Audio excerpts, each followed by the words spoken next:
உங்க பழைய நகைக்கு கிராமுக்கு 150 ரூபாய் கூடுதலா வாங்கி புது நகை எடுத்துக்கோங்க. அதே கம்மி சேதாரம் தான் உங்க லலிதால மட்டும்தான். தூத்துக்குடி செல்வம் சார் அவர்கிட்ட நம்ம போயிருந்தோம். தூத்துக்குடி செல்வம் சார், நீங்கள் எப்படி பார்க்கணும்? நீண்ட காலமா உங்களை காக்க வச்சுட்டேன்.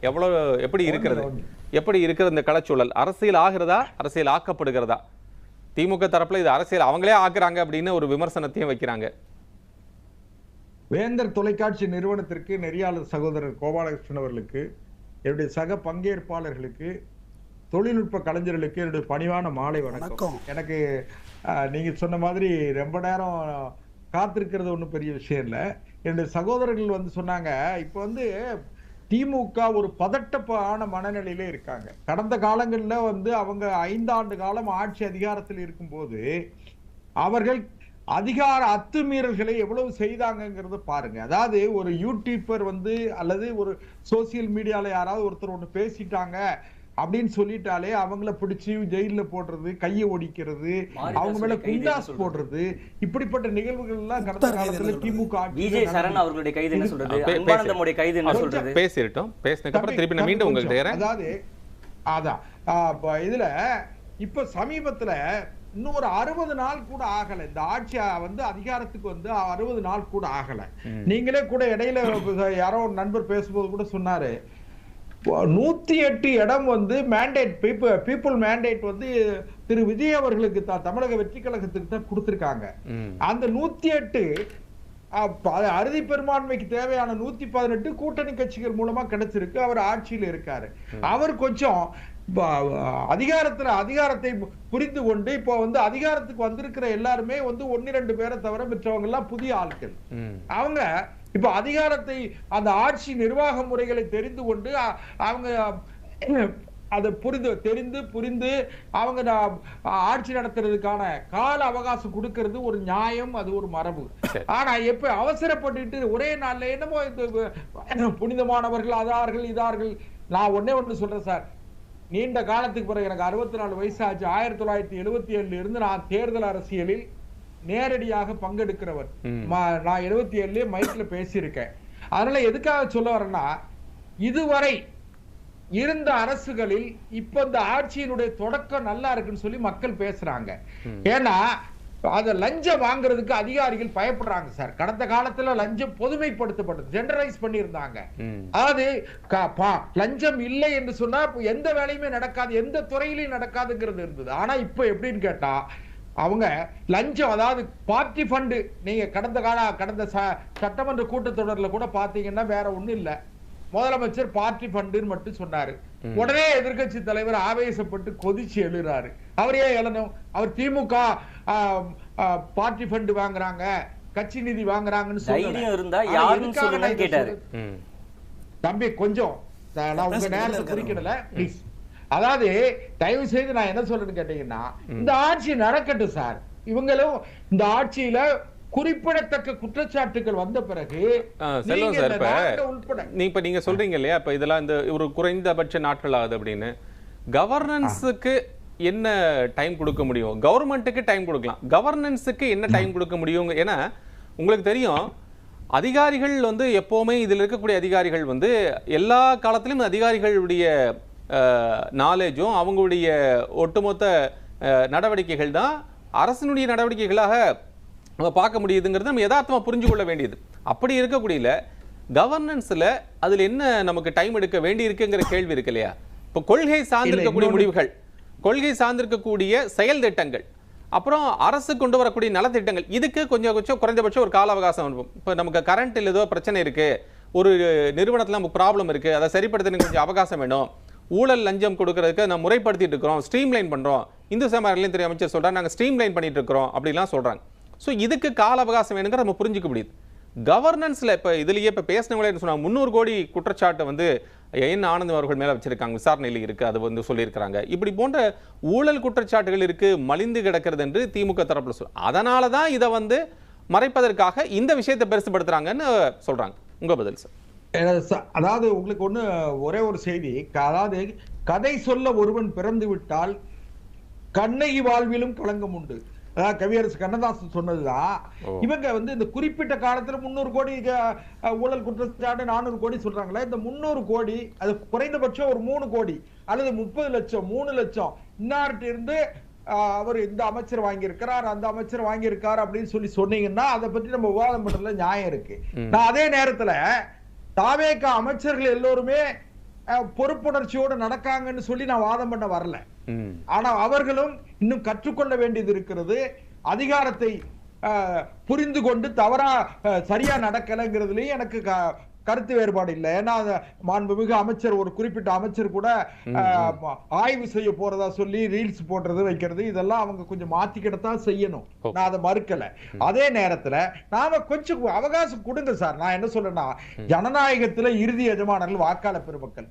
அந்த வாக்காளர் பெருமக்கள் நீங்க கடந்த 5 ஆண்டு காலம் ஆட்சி அதிகாரத்தில் இருந்த ஆட்சிக்கு வாய்ப்பு வழங்கல, அவங்கள நிராகரிச்சுட்டாங்க. கொஞ்சம் பொறுமையா இருங்களே. ஏன் பதட்டப்படுறீங்க? ஏன்னா முன்னாள் முதலமைச்சர் அவர்களையே மக்கள் தோற்கடித்திருக்கிறார்கள். அதனால நீங்க பொறுமையா இருந்து அந்த தோற்கடிக்கப்பட்டதற்கான காரணத்தை ஆய்வு செய்து உங்கள் கட்சியை மீண்டும் ஆட்சி கட்சியாக, எதிர்கட்சியாக இருக்கிற கட்சியை ஆட்சி கட்சியாக ஆக்குவதற்கான முயற்சி செய்யணுமே தவிர எடுத்தேன் கவிழ்த்தேன் என்று இன்றைக்கு திரு விஜய் அவர்களை ஒரு அளவுக்கு மேல வந்து குறை சொல்றதுல நியாயம் இல்லை. ஒண்ணு. ரெண்டாவது, திரு விஜய் அவர்கள் கரூருக்கு போனா என்ன சார் தப்பு?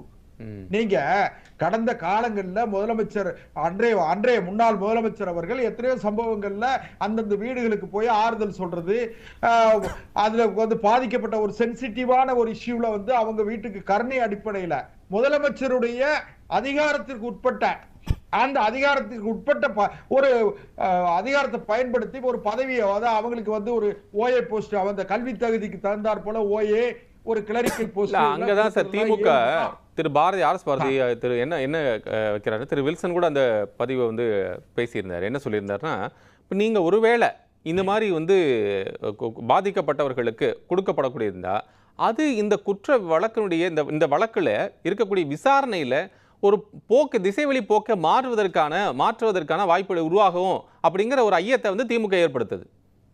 நான் ஒண்ணு சொல்றேன். அதாவது கடந்த காலத்துல கள்ளக்குறிச்சியில 69 பேர் கள்ளச்சாராயம் குடிச்சு செத்தாங்க. அதுக்கு முன்னால அது என்ன விழுப்புரத்துக்கு பக்கத்துல மரக்காணத்துல வந்து ஒரு 29 பேர் கள்ளச்சாராயம் குடிச்சு செத்தாங்க. அன்றைய முதலமைச்சர் அவர்கள் இறந்த ஒவ்வொருத்தருக்கும் 10 லட்சம் ரூபாய் அரசாங்கத்தில இருந்து, எதுல கள்ளச்சாராயம் குடித்து இறந்தவர்களுக்கு 10 லட்சம் ரூபாய் அரசாங்கத்திலிருந்து நிதி கொடுத்தாங்க, நிதி உதவி செஞ்சாங்க. அப்போ கள்ளச்சாராயம் குடித்து இறந்தவர்களுக்கு நிதி கொடுத்தார்கள், அதனால கள்ளச்சாராயம் யார் குடிச்சு செத்தாலும் ஒண்ணும் பிரச்சனை இல்லை அப்படிங்கிற மாதிரி நீங்க பொருள் கொள்ளக்கூடாது. நான் என்ன சொல்றேன்னு கேட்டீங்கன்னா, அவர் வந்து கரூருக்கு பிரச்சாரத்துக்கு போறார். தன்னை மையப்படுத்தி அல்லது தன்னுடைய கட்சியை மையப்படுத்தி நடந்த அந்த பிரச்சாரத்துல நடந்த ஒரு துயரத்திற்கு ஆறுதல் சொல்றதுக்காக அந்த கரூருக்கு போறாருங்கும் போது திமுகவுக்கு ஏன் பதட்டம்? நீங்க சுப்ரீம் கோர்ட்டுக்கு உடனே போய் அவர் போக கூடாது. இல்ல, அவர் ஆதவர்ஜுனா அவர்கள் பேசினதையும் குறிப்பிடுறாரு. திரு பாரஸ் பாரதி வந்து ஆதவர்ஜுனா பேசின ஒரு கணக்கு தீர்க்கணும் அப்படிலாம் சொல்றாரு. அவர் ஆதவர்ஜுனா அமைச்சர் இப்படி பேசலாமா? முன்னாள் முதலமைச்சர் வந்து குறிப்பிட்டு பேசுறாரு அப்படின்னு சொல்றாரு. இல்ல, எனக்கு அதுலயும் உடன்பாடு கிடையாது. ஆனா அமைச்சர்கள் பொறுப்புணர்ச்சியோட தான் பேசணும். ஏன்னு கேட்டீங்கன்னா, ஒரு சிபிஐ என்கொயரி அதுலயும் வந்து சுப்ரீம் கோர்ட்டோட ரிட்டையர்டு ஜட்ஜோட அவங்களுடைய மானிட்டரிங்ல நடக்கு, அவர் சூப்பர்வைஸ் பண்ணிட்டு இருக்காங்க. அதனால வந்து ஒரு கேஸ் பெண்டிங் இருக்கும் போது அந்த வழக்கு சம்பந்தமாக பேசுவதிலே எனக்கு உடன்பாடு இல்லை. ஒரு வழக்கறிஞராக நான் 32 வருஷம் ஆச்சு வழக்கறிஞராகி, அதனால நான் வந்து அதுல பேசுறதுக்கு நான் விரும்பல. அதே நேரத்துல நான் என்ன சொல்றேன்னா, ஒரு அரசாங்கத்தை சார்ந்தவர்கள் அரசு சார்ந்த நிதி உதவிகளை வழங்குவதற்கு அவர்கள் அதிகார எல்லைகளுக்கு உட்பட்ட உதவிகளை செய்வதையோ எதையுமே எந்த சட்டமும் தடுக்கல. இன்னும் கடந்த காலத்துல இந்த விஜய் அவர்கள் இன்றைக்கு ஆட்சிக்கு வந்துட்டாங்கிறது கூட நான் எப்படி நினைப்பேன்னு கேட்டீங்கன்னா, விஜய் வெற்றி பெற்று விட்டார் என்று சொல்றதை விட திமுக தோல்வி அடைந்திருக்கிறது, அண்ணா திமுக தோல்வி அடைந்து. இப்ப நீங்க இது சற்று முன்னாடி சொன்னீங்க திரு செல்வம், சற்று முன்னாடி சொன்னீங்க, இப்ப வந்து அவங்க அந்த அரசு உட்பட்ட எது வேணா கொடுக்கறது தவறு இல்லை அப்படின்னு சொன்னீங்க. பணி ஆணைகளும் கொடுக்கலாமா? அது சரியானதா இருக்குமா? இல்ல, அது அந்த குடும்பத்தினுடைய வாழ்க்கை முறை, குடும்பத்தில் இருக்கிற ஏழ்மை நிலை, அந்த குடும்பத்துல இறந்தவர்களுடைய வாரிசுகளில் அவருடைய கல்வி தகுதி அடிப்படையில பணி நியமனம் செய்வதற்கான அதிகாரம் அரசுக்கு இருக்கிறது. அதில் குறிப்பாக முதலமைச்சருக்கு இருக்கு. என்னுடைய நண்பர் தமிழ்வேந்தருக்கு அது நல்லா தெரியும். அவர்தான் அப்ஜெக்ட் பண்றாரு. நீங்க வந்து அரசு தரப்பு அவர்தான் அப்ஜெக்ட் பண்றாரு. அதான் சொல்றேன். அவர் என்னன்னு கேட்டீங்கன்னா அவர் இப்ப அதான் இப்படிதான் சொல்லுவாரு. ஆனா அவருக்கே தெரியும் முதலமைச்சருக்கு அரசுக்கு இதுக்கு அதிகாரம் இருக்கிறது. இன்னொன்னு கேட்டீங்கன்னா தேர்தல் நேரத்துல பார்த்தா திரு விஜய் அவர்களுக்கு மட்டுமே கட்டுப்பாடுகள்.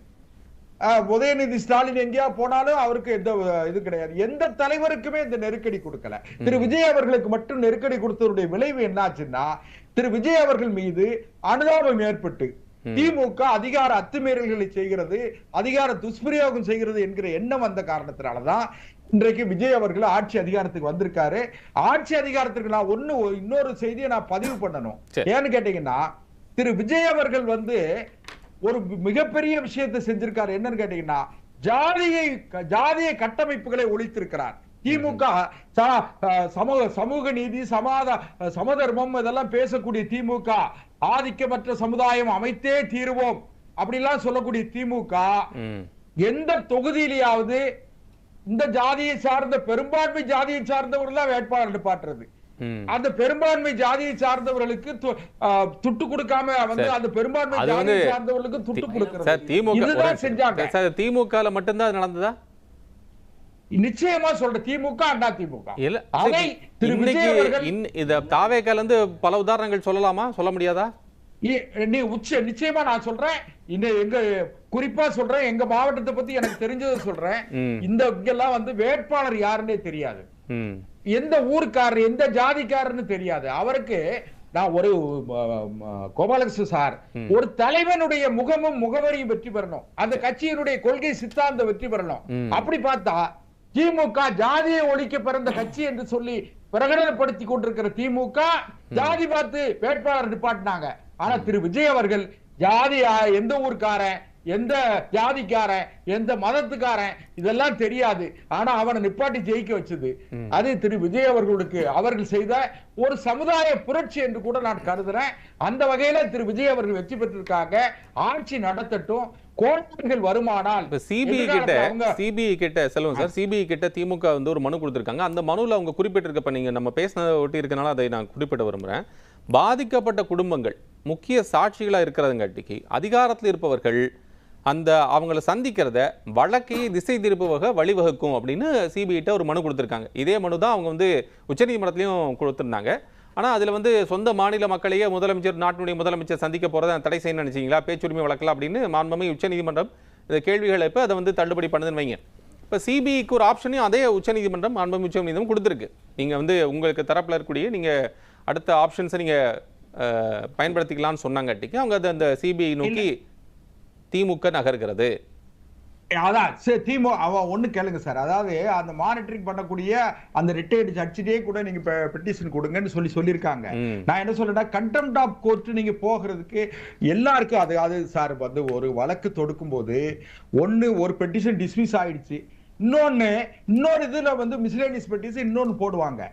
அது வந்து இயல்பா எல்லாருக்கும் வழக்கறிஞர் பெருமக்களுக்கு தெரியும். அதனால நான் என்ன சொல்றேன்னு கேட்டா இன்னொரு பிரேயர் இவங்க என்ன வைக்கலாம், ஒருவேளை நீதிமன்றத்தை சிபிஐ வந்து ஒரு professional agency sir, investigation agency. அதை நம்ம சந்தேகப்பட வேண்டாம். நீங்க அதுல போய் பெட்டிஷன் கொடுங்க. சிபிஐ வந்து முதலமைச்சரை போகக்கூடாதுன்னு சொல்லி சொன்னாங்கன்னா அன்றைக்கு அதை ஒரு முடிவெடுக்கட்டும். அதுக்கு இடையில கரூருக்கு முதலமைச்சர் போக போறாரு சொன்ன உடனே ஒரு பதட்டப்பட்டு முன்னாள் ஆளுங்கட்சியாக இருந்த திமுக இன்றைய எதிர்கட்சி திமுக ஏன் பதட்டப்பட்டு சுப்ரீம் கோர்ட்டுக்கு போறாங்க?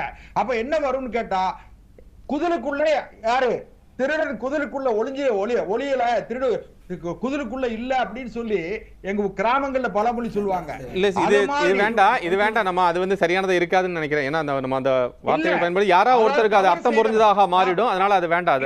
இல்ல நான் அப்படி கூட சொல்ல, தவறு செய்தவன் இங்கே இல்லை அல்லது தவறு செய்த நாங்கள் தவறு செய்யவில்லை, அவர்கள் தான் தவறு செய்தார்கள் என்று தவறுக்கான காரணத்தை அவர்கள் மீது போட்டு. இப்போ ஒரு கேள்வி செல்வம் சார், இப்ப நீங்க சொன்னதுல ஒரு கேள்வி எனக்கு என்ன தோணுச்சு அப்படின்னா, இப்போ ஒரு வழக்கறிஞராக இதுக்கு நீங்க பதில் சொல்லுங்க. எனக்கு அந்த ஒரு புரிதலுக்காக நான் அதை கேட்கிறேன். இப்ப சிபிஐ வந்து நேரடியாக முதலமைச்சர் போகக்கூடாதுன்னு சொல்வதற்கான அதிகாரம் வந்து சிபிஐக்கு இருக்குன்னு நம்ம புரிஞ்சுக்க முடியுமா? இல்ல அவங்க வந்து நீதிமன்றத்தை நாடுவாங்களா? இல்ல சிபிஐல பெட்டிஷன் கொடுப்பாங்க. சிபிஐ வந்து அந்த பிரேயரை வந்து அவங்க சரியா கேட்கலன்னு சொன்னா ஒருவேளை மறுபடியும் திமுக நீதிமன்றத்தை அணுகலாம்.